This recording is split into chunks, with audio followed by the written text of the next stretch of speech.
Srdiejko moje zlaté, tak ja som bola tu vedľa, akurát som robila neuveriteľné segedinské guláš a tento Adriánko, ten má také fasádzke líco, Ježiš Mária, ja keď som bola mladá, som mala tiež takéhoto. To bol takový fešák, presne ako on, a vždy slintal, keď ma videl. Hovorím, čo slintáš, ty pes jeden? No, ale nedala sa ho zbaviť.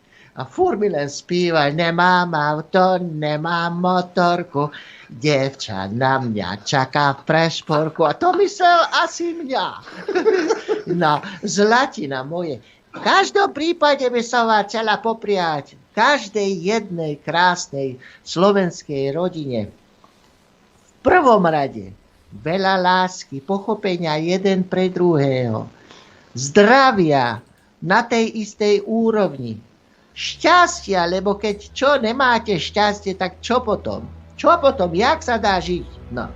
A potom dobrých susedov mať vedľa seba, aby bolo s nimi o čom sa rozprávať. Potom dobrú dedinu či mesto, v ktorom žijete, aby ste boli spokojní, mali ste sa kde prechádzať, stretávať s ľuďmi, ktorí vám rozumejú. Aj vy im rozumiete.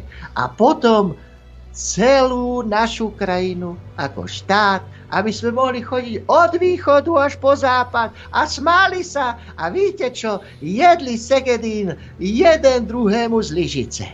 Lebo ako sa vraví, viete, dneska ľudia na seba plúchajú, že fuj tá špina.